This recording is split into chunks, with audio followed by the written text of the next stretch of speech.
The last time I saw her, she smiled like nothing had ever happened, the same way she used to when she wanted me to trust her. "I'll be back soon," she said, tossing me her keys as she left for the weekend, excitement sparkling in her eyes. I nodded, the words stuck in my throat. I wanted to say something, to ask her why I felt this pit in my stomach, why a shiver ran down my spine at her casual tone, but I didn't. Instead, I watched her drive away, a red blur disappearing down the street. The house felt too quiet, too hollow without her presence. I told myself it was nothing, that she deserved a break, that I shouldn't be paranoid, but deep down I knew the feeling of unease wouldn't leave me. By Saturday evening, the gnawing doubt had turned into a cold, insistent worry. Called her. Her phone rang through to voicemail. Called again. Nothing. Finally I texted. "Hope you're having a good time. Can't wait to see you." Her reply came hours later. "All good here. See you soon. Love you. Love you." The words felt brittle, hollow, as if they'd been borrowed for convenience rather than meaning. I tried to distract myself. I cleaned the house, fixed a leaky faucet, even reorganized the garage. But my mind kept wandering back to her smile, to the way she said she'd be back soon. Something about that phrase gnawed at me. I had known her for 10 years, married for 7, yet I felt as if I barely knew the person behind that familiar face. Then Sunday night, I noticed her perfume lingering in the air, the one she always wore when she wanted to look irresistible. Only she wasn't home. And this scent wasn't faint. It was strong, clinging to the curtains, the cushions. My chest tightened. I checked my phone again. No messages. No calls. I started pacing the living room, replaying every interaction from the last month. The subtle hints, the little lies, the sudden defensiveness when I asked simple questions. My mind raced, unwilling to accept the possibility, yet unable to ignore it. By midnight I couldn't sleep. I decided to check something I'd promised myself I'd never need to. Her phone. She always left it charging on the nightstand. I hesitated, staring at it. This wasn't me. But desperation pushed me forward. Her messages told a story I wished I could unsee. One text after another, flirty, intimate, full of private jokes that weren't meant for me. Photos exchanged, plans made. Plans she had conveniently omitted from our shared life. My stomach churned as I realized the truth. My wife, the woman I had trusted with my heart, was sleeping with someone else. I wanted to scream. I wanted to throw the phone across the room. I wanted to cry, but the tears refused to come. The room spun, the walls closing in with betrayal so sharp it felt physical. And then it hit me, the phrase she had used that day. "I'll be back soon." She hadn't meant to reassure me. She had meant exactly what it said, that she was leaving, but she'd come back only when she had what she wanted, when her desire for someone else was temporarily satisfied. I tried to convince myself I'd misread things, that there was some innocent explanation. But the messages didn't lie. The timing, the language, the secrecy, it was all deliberate. She had planned this. Monday morning I waited for her return. I rehearsed the conversation I would have. I imagined confronting her, shouting, crying, begging her to explain. But when she walked through the door, suitcase in hand, smiling tiredly as if she'd been on some harmless trip, none of that came out.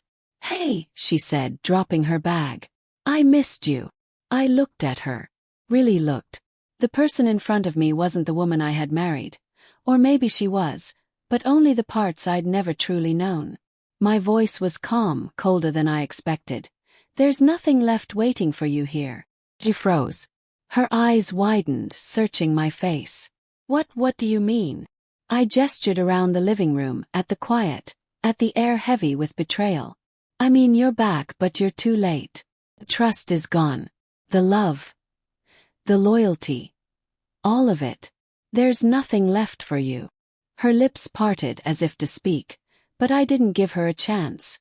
I had rehearsed this moment for months in my mind, in the nights after sleepless hours of agonizing over every detail.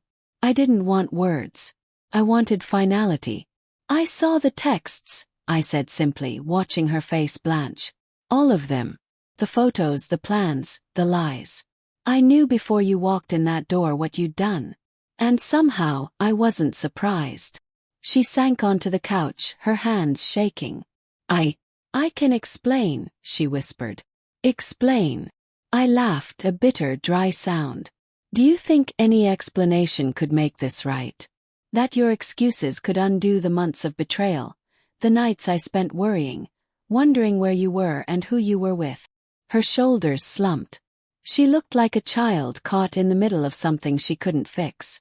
And in that moment, I realized how much I had loved her, and how utterly that love had been taken for granted. I thought we had something special, she said softly, as if testing the truth of her own words. We did, I admitted. But you decided you wanted more than what we had. You wanted someone else. You didn't just leave me, you left everything we built. There's no undoing that. For a long moment she said nothing. I could see the panic rising in her, the desperation that had driven her to this. And yet she didn't cry. She didn't beg.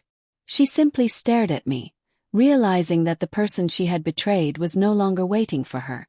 I made a mistake, she finally said. I never meant to hurt you. It happened. It didn't just happen, I said, my voice low and steady. You chose it. You made it happen. And now you have to live with it. Her eyes filled with tears then, and I didn't look away. I wanted her to see that my heart was breaking, not in loud, dramatic ways, but in the quiet devastation of a man who had trusted completely, only to be discarded. I walked to the bedroom, grabbing my suitcase. I'm leaving, I said. She tried to follow me, but I shook my head. No, not like this. Not while you're still here. Not while you pretend that everything is normal. I can't do this anymore. I left the house, the key still in her hand, the door closing softly behind me. I didn't look back. I didn't need to. The next few weeks were a blur. I stayed in a small hotel, sorting through the wreckage of a life that had once seemed perfect. Friends called, offering support and condolences, but nothing could fill the emptiness left by betrayal. I replayed her smile in my mind, trying to reconcile the person I loved with the person who had lied to me every single day. Eventually I started to rebuild. I found an apartment, a small space with sunlight streaming through the windows in the morning. I started running again, the rhythmic pounding of my feet a kind of therapy. I immersed myself in work, in writing, in anything that allowed me to focus on something other than the pain. Months later, I received a message from her. Can we talk? Miss you. I made a mistake. I want to fix this. I read it once. Then I deleted it. I didn't need her words. I didn't need her apologies. The man who had trusted her so completely had been broken, but he was no longer the same man who would open the door for her smile. I had learned something painful but true. Love doesn't always survive betrayal. Sometimes the strongest act of self-preservation is to walk away, leaving behind everything that was poisoned. A year later I passed by our old house. The curtains were drawn, the lights dimmed. I thought about the life I had left behind, about the woman who had promised to be back soon. And I realized that her absence had given me something I hadn't had in a long time. Peace. I whispered to the empty street, a quiet promise to myself. There's nothing left waiting for her here. And that's exactly how it should be. I kept walking, my shoulders lighter, my heart learning to beat again. The betrayal had cut deep, yes, but it had also taught me a truth that no pain could erase. The only person I could rely on completely was myself. And for the first time in a long time that was enough.